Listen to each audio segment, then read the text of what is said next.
Hey, happy Homebrew Wednesday, everybody. Nathan McKenzie back here again.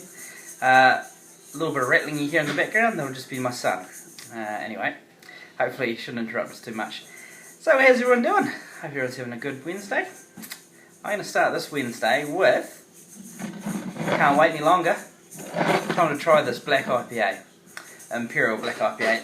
Let me run over the numbers for you, because I think I've been a bit vague on them, so I've finally sorted them all out and got them all down. So, it is an Imperial black IPA, and it is 9.1 alcohol content there, or ABV. IBU's 77. IBU's, I should have used a little bit more hops in there, or maybe stronger bittering, because I believe my IBU should have been 100. So, we'll see how that translates.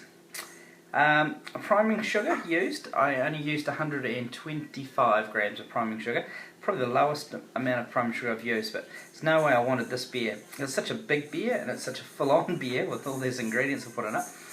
I didn't want to overcarbonate it and such like, so let's give it a crack, eh? Let's see what I've come up with. I've enjoyed drinking it out of the fermenter, as I've said.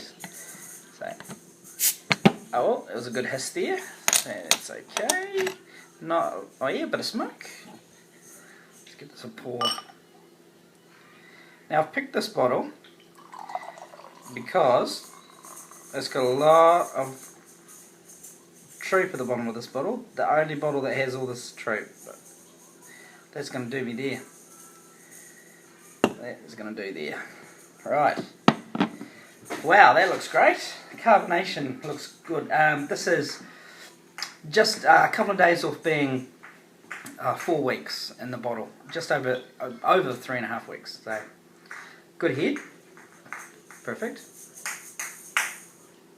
I'm looking after the kids today, so I may have a small one. This is a strong beer, so okay. Off the aroma, off the head, I'm really getting that Nelson Sauvin. I should be. I dry hot with 80 grams of it. Malt as well, really strong malt profile. Right, I'm going to dive in. Look at that head. It's a lovely creamy head. I wonder if I can get a picture of that on the top. Bear with me. It's just, the side view isn't doing it justice, but if you can see there, oh, she's nice and creamy on the top there. Just beautiful. So, just looking at it, it does remind me of a like a really nice espresso coffee you might get. The colour of the head, well, it's off-white, French vanilla type colour, I suppose. Right, stop mucking around, let's have a taste.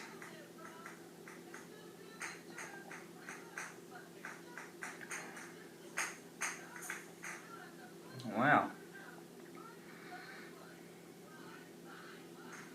Well, I'm very happy.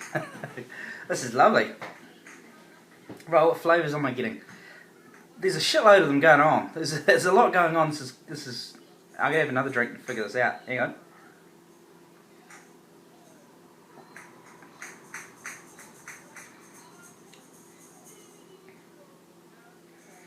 Okay, so I'm getting getting the Nelson Sauvin straight away. A little bit of bittering. That bittering fades away. It's dry. This is dry. Really dry. But when the bitterness fades away, I'm left with real malty, real caramel, no real roasted notes or sort of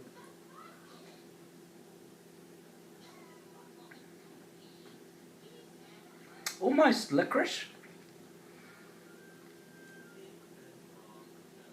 This is, the mouthfeel is very luxurious. It really coats your mouth. Really, it's not, I don't feel it's as thick as a stout or a porter. It's not as thin as an IPA though, so I'm probably way out of style, but who cares. This is, look how black that is. Isn't it? Black as grill as ghoulies. No. She's, so my first attempt at a Imperial, and my first attempt at an Imperial black IPA. What would I do? Will I brew this again? Yes, I would brew it again. I wouldn't be in a hurry to brew it again. I would like to brew a 5% version of this, actually. Now, the alcohol in this, when I was tasting it out of the fermenter, it was whammo, way up front there, and it's like, whoa, that's a hot bugger. Whoa. Now it's really mellowed out. You've still got the alcohol heat there, as you would expect, but it's more in the background now, not right up front. The Nelson's Vin are way up front. Right.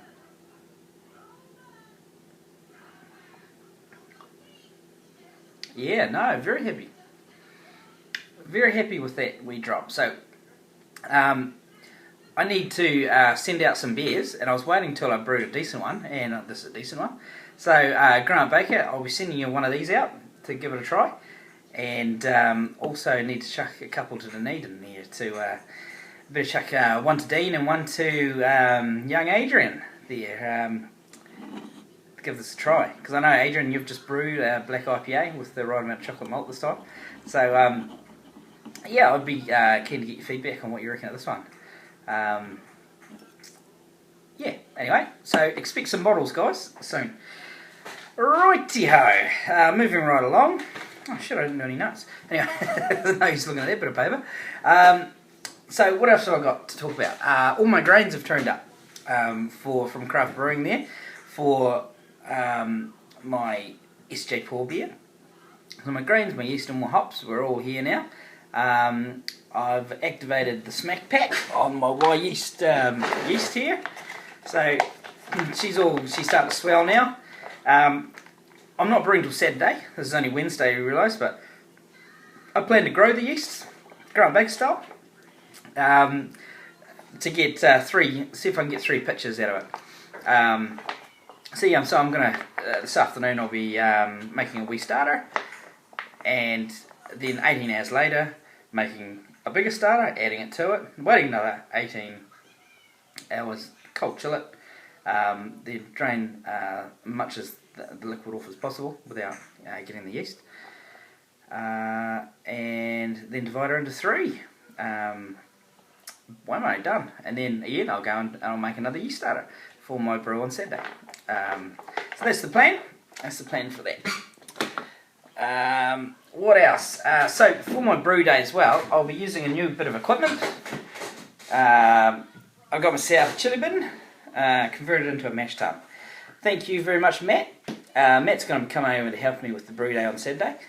So he has got a mash tun and I haven't, so I'm borrowing his mash tun, which is going to be fantastic to use. On that note, I've just made up a new equipment profile on B.I.P.A. So easy to do. If you haven't got B.I.P.A. and you're doing all grain, I'm sure you have got B.I.P.A. because it's sort of, well, there's a lot of programs out there, but I've only used B.I.P.A. so I can only comment on it. Super easy to change my brew in the bag profile to a 70 litre brew pot. I just copied my profile and added a mash tun in, and it was really easy. So I've got all my values are correct still, and there's no mucking around with not enough water. So one thing that I did notice though when I came up, that it only gave me a 40-minute mash time, which I just changed to 90 because 90 is, you know, the conversion rate and all that carry on. And it'll be a single infusion mash. I'm keeping it simple, so I'm starting with around about 23 litres or so, and then sparging for the rest till I get the volume I need, which is around about 32 litres. So that's what I'm doing. So I'm looking forward to doing an all grain brew with this mash tun to see how my efficiency, it should be a lot better, because I'm starting to get a wee bit annoyed with my brew in the bag efficiency. Don't get me wrong, I've really enjoyed brew in the bag, and I'll continue to use brew in the bag methods. But yeah, if you want anything sort of over 5%, getting into that 6%, 7% range, it is quite tough to get that extra bit of efficiency. You just got to add more and more grains to it and stuff. So yeah, it'll be looking forward to it anyway. That's that. What else have I got? What else have I got for you today? It's about me, really, guys. So I'll keep this under 11 minutes because I've just hit 10 minutes. I hope everyone has a happy Homebrew Wednesday, and we'll see you next Wednesday. So short and sweet for me. So see you guys. Bye bye.